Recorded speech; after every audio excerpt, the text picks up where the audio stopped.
Se habla mucho de innovación, pero ¿innovación para qué? ¿Innovar para ir hacia dónde?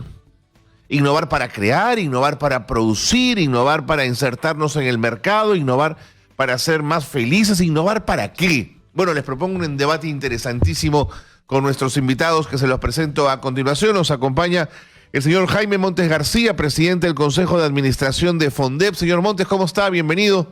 Un gusto conversar con usted. Muy buenas tardes. Muy buenas tardes, un gusto también para nosotros como FONDEP estar presente en este importante programa. Encantadísimo, profesor.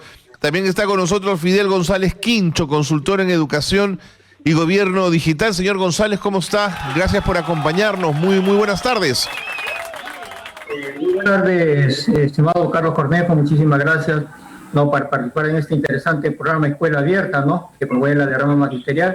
Y acá también saludos a los invitados, como el doctor Montoya. Un gusto, doctor Montoya.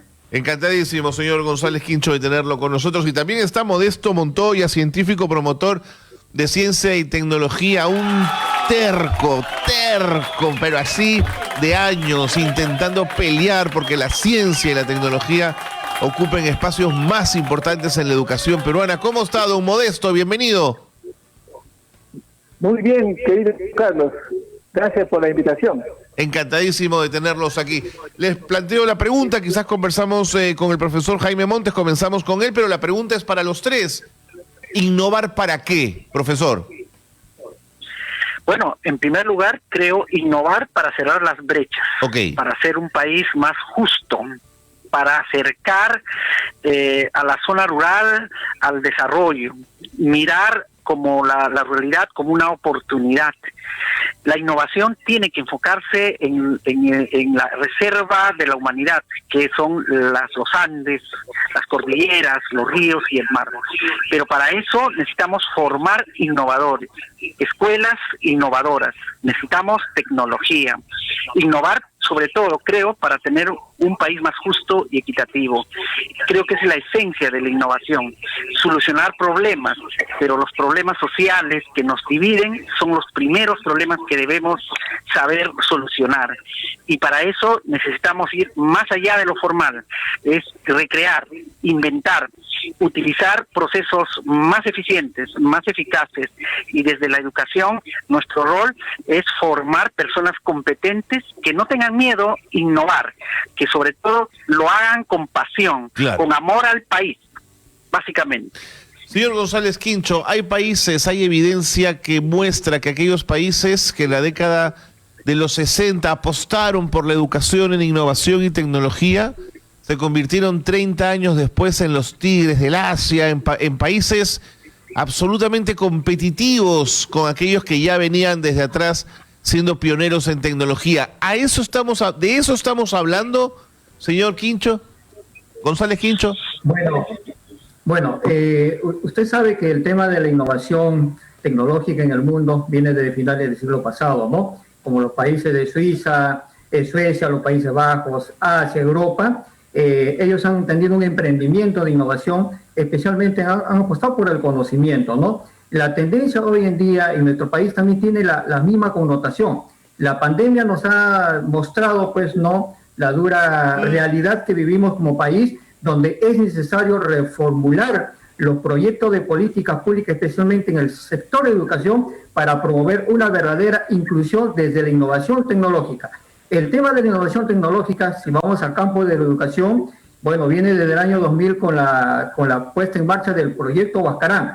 Ha pasado de 2000 a 2019, que hemos visto que todavía tenemos grandes debilidades, que necesitamos acortar la brecha de la innovación tecnológica en el país, ¿no? Porque hacer innovación, ciencia y tecnología, eso implica que tenemos que apostar por grandes cambios de la educación. ¿Y esto qué implica? Hacer una reingeniería en la educación. Es necesario hacer un replanteamiento de la currícula nacional de la educación básica regular hasta la educación universitaria, porque tenemos que educar justamente para impulsar el conocimiento. Y para impulsar el conocimiento significa, pues, necesariamente grandes cambios desde el punto de vista de la pedagogía, porque hoy en día hablamos de pedagogía invisible, hablamos de pedagogía inmersiva, hablamos ya de la pedagogía líquida, hablamos netamente pues de nuevos entornos, ¿no?, mediados por tecnología que hoy en día se aplican al campo de la educación. Entonces es necesario gestar este gran cambio, pero para eso se necesita hacer un cambio sustancial de lo que la planificación curricular o la currícula que tenemos en el Ministerio de Educación, porque prácticamente el escenario de la pandemia nos ha mostrado que tenemos que gestar ese gran cambio. Hay una aceleración de la transformación digital, especialmente en la educación, pero también que esto va a la gestión social y especialmente a la gestión pública. Hoy en día ya se habla netamente de un gobierno digital. ¿Cómo vamos a poder impulsar un gobierno digital cuando verdaderamente logremos implementar una educación para la industria 4.0? De acuerdo. Tenemos que educar nosotros justamente para que vuestros futuros ciudadanos, que hoy ciudadanos digitales, no puedan aportar al desarrollo del país desde la industria 4.0, el blockchain, la inteligencia artificial, no, el big data, la computación cuántica. Entonces tenemos que preparar ese escenario necesariamente, porque ya estamos a la vuelta de la esquina con el 5G. Entonces, necesitamos este gran cambio importante. El profesor Montes García plantea la innovación primero para cerrar brechas. El señor González Quincho plantea la necesidad de introducir innovación en educación para dar saltos, como por ejemplo hacia vivir en un gobierno digital, bajo un gobierno digital. Profesor Montoya, usted cuando reflexiona sobre innovación, ¿en qué está pensando? Bueno, un poco para complementar lo que dicen nuestros colegas, voy a tratar la innovación en un campo tal vez un poco insospechado, la innovación política.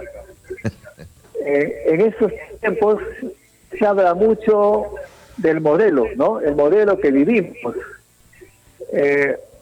Si nosotros estudiamos la historia, tenemos que comprender que el modelo que vivimos ha sido construido sobre la base de la colonia española, ¿no? Vinieron los españoles, rompieron todo lo que había en el Perú y construyeron un sistema, un modelo basado en la exportación de minerales, es bien conocido. Se llevaban el oro a España, los indígenas tenían que trabajar en las minas, morían en las minas, y los españoles usaban ese oro para venderlo a Francia, a Inglaterra, a cambio de productos con valor agregado. Ese modelo hasta ahora existe en el Perú. El 70% y más las exportaciones están siempre en minerales. Y el modelo que se instala es justamente para fortalecer ese sistema, porque tenemos un complejo, ¿cierto? Lo único que podemos hacer es regalar los minerales al extranjero. Y los que defienden el modelo se aferran a ello. Y se llaman de derecha, otros de izquierda. Esas cosas de izquierda a derecha no hay ninguna innovación. La innovación es cambiar el modelo de producción, porque este modelo que viene desde los españoles no ha cambiado, no ha sido innovado. Y cuando la gente dice, no, el problema es la corrupción, bueno, justamente el modelo que se generó desde España era eso, minerales y corrupción. Tú sabes, Carlos, que es un hombre educado, profesor Jaime y Fidel también saben, en la época de la colonia la gente compraba el cargo, los virreyes compraban el cargo, hasta para ser emperador de Europa, Carlos V pagó un montón de plata. Ese es el modelo que tenemos. Y los que defienden el modelo siguen persistiendo a toda costa, con todas las armas posibles, no quieren innovar. Y si uno quisiera poner un poco de ciencia, de tecnología, estos esquemas en la mente que no ha cambiado, no ha habido cambio tampoco en el sistema educativo, dice, chavista, comunista, Cuba, entiendo. O sea, están el cerebro totalmente estructurados para impedir una innovación política, para tener un nuevo modelo de producción, modelo económico. Porque todos sabemos que el producto del modelo es lo que se ve. El modelo ha generado corrupción, la corrupción genera modelo corruptivo, etcétera, etcétera. De modo que, Carlos, amigos, tenemos que innovar y para eso nosotros hemos creado un partido que se llama Partido de la Ciencia. Ustedes ingresan a partidodelaCiencia.pe e ingresen al partido que va a innovar. De acuerdo, realmente. Don Modesto, vamos a hablar de ello, seguramente me tengo que ir a la pausa, pero dejo planteado la discusión. El profesor Montes García habla de la innovación en un sentido también muy social, la ruptura de brechas. El señor González Quincho habla de la innovación en un sentido que puede apuntar a un cambio en la forma de vivir, en la forma de gobernarnos a partir de un gobierno digital. Y don Modesto Montoya dice, no, la innovación es más mental. Hay que innovar en las cabezas de las personas para tener un nuevo modelo. La discusión está interesante. Me tengo que ir a la pausa, pero quiero pedirles por favor que se queden con nosotros para seguir conversando. Seguimos en Escuela Abierta. Qué bueno que está con nosotros porque nos acompaña el profesor Jaime Montes García, presidente del Consejo de Administración del FONDEP, el señor Fidel González Quincho, consultor en educación y gobierno digital, y don Modesto Montoya, científico promotor de ciencia y tecnología. Y estamos hablando de innovación. Y en ese sentido, profesor Montes García, me preguntaba también si queremos lograr un esfuerzo en innovación y ponemos toda la carne en educación, me da la sensación que hasta podría ser insuficiente. ¿Por qué? Porque creo que la innovación tiene que ver con un ecosistema en la innovación. No solo podemos ponerle a los profesores en sus manos la responsabilidad de la innovación. Tendría que ser multifactorial, tendría que venir, la academia tendría que cambiar el chip de nuestros profesores, por empezar por ahí, por ejemplo. Efectivamente, necesitamos primeramente para atender esa complejidad un Estado que aprende, un Estado que evolucione, un Estado que vaya siendo consciente de la diversidad de nuestro país. Es increíble que, por ejemplo, podemos estar pensando todavía las plazas docentes como si todas las zonas y todas las escuelas tengan el mismo ecosistema. Por ejemplo. Necesitamos modelos de servicios distintos, modelos de servicios que no tengan el mismo horario, la misma estructura de escuela, las mismas jornadas, los mismos contenidos. Y eso requiere de un Estado que vaya creando, innovando, evaluando, escalando. No lo tenemos. ¿Hemos iniciado como país? Sí, por supuesto. Ya tenemos una política de transformación digital, tenemos ya con menos temor oficinas de innovación, Fab Labs, que se están insertando, pero es insuficiente. Otro elemento clave es que innovar es mirar interdisciplinariamente, así es, intersectorialmente, interinstitucionalmente, pero sobre todo interculturalmente, porque la innovación, más que procesos, más que proyectos, y muy bien lo dice el maestro Montoya, la innovación es una decisión. Y en este país, lo importante que sea una decisión consensuada y colectiva. Las innovaciones funcionan cuando los actores se encuentran apasionados, comprometidos con sus resultados y conscientes de los errores y ensayos que se va a ocurrir de todas maneras. Pero la innovación también funciona cuando cada uno de nosotros cumple su papel y su rol. Eso creo que va a funcionar en este país del Bicentenario si nos ponemos de acuerdo y pues somos conscientes que ser diferente es una oportunidad para innovar. Correcto. Ser diverso es una oportunidad para innovar. Correcto. Y en ese sentido, señor González Quincho, habrá quienes nos estén escuchando y dirán, sí, claro, pero innovar es muy caro. Y mientras es caro, postergamos y postergamos la decisión de tomar de verdad el toro por las astas y enfrentar el tema de la innovación en nuestro país. ¿Es caro innovar? Bueno, cuando hablamos del tema de innovación en el campo de la educación, la innovación tecnológica, que ya lo estamos viviendo o no aproximadamente desde el año 2000, en realidad mayormente lleva a la experiencia que tiene el profesional que tiene que asumir este gran reto. Como estoy viendo en pantalla, hace un momento he visto, ese proyecto de innovación de la inclusión de la tecnología en el aula viene desde el año 2000-2014 que lo estoy poniendo pues a disposición y estoy experimentando con la tecnología, dejando de lado los paradigmas tradicionales que por lo general vivimos todos los maestros, ¿no? Y la pandemia nos los ha demostrado. Mire, el Ministerio de Educación del año 2000 al 2019 hemos visto que ha tenido todavía grandes dificultades de apostar por la innovación. Innovación es creatividad, es buscar alternativas, es hacer propuestas, como dijo el maestro Jaime, tenemos que nosotros ya apostar por estos grandes cambios, como también dice el doctor Montoya. Tenemos que cambiar las leyes, tenemos que legislar para un nuevo entorno. Entonces, la innovación prácticamente simplemente hay que tomar decisiones desde política pública del Estado, del sector de educación. Totalmente. Y si queremos realmente impulsar la verdadera transformación cultural y social del país, tenemos que hacerlo a través de una educación, pero una educación mediada por la tecnología.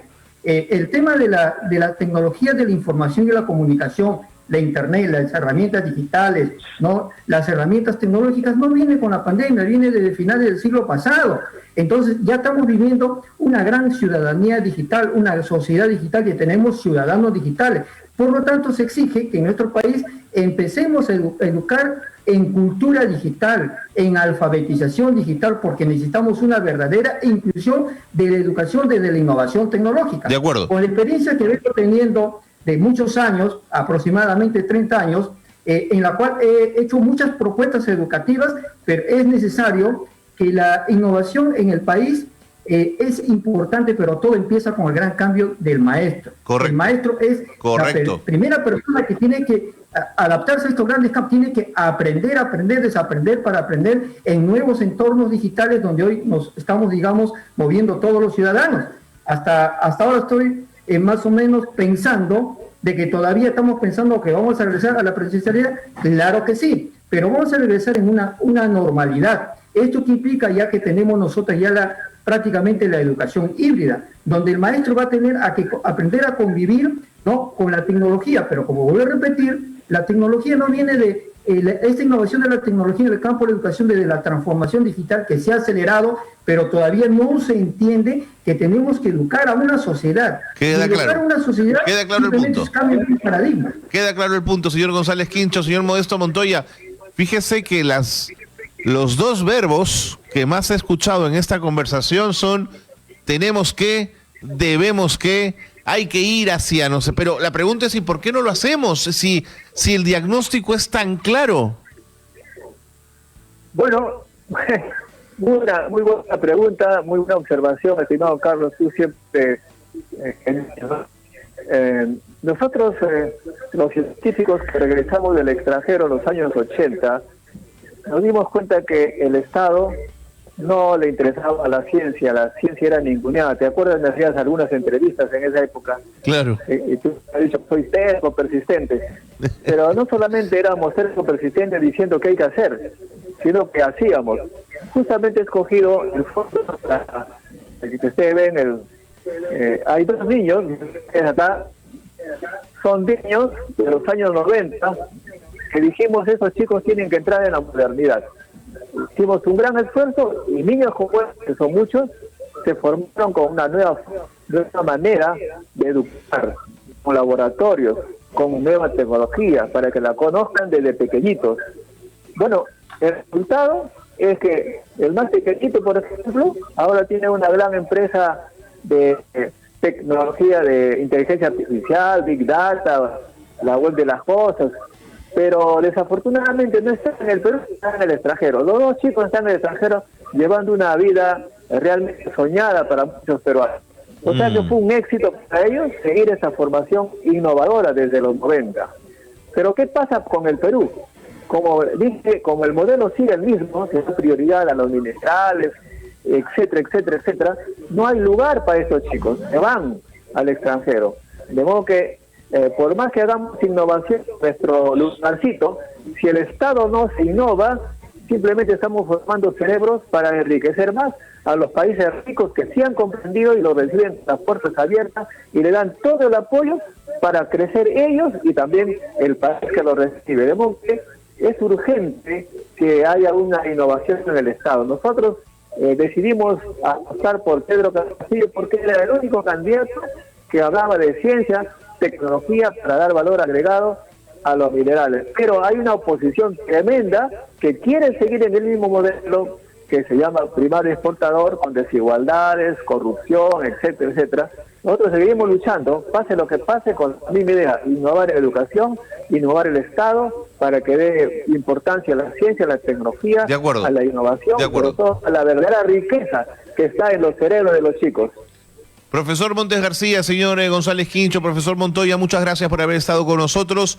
Cada una de sus opiniones ha sido muy valiosa en un debate que no debe acabar, pero el tiempo se nos acaba y hay que dejar de hablar de innovación y hay que ponerla en práctica, apostar por ella y mirar al futuro. Muchísimas gracias a los tres por haber estado con nosotros en Escuela Abierta.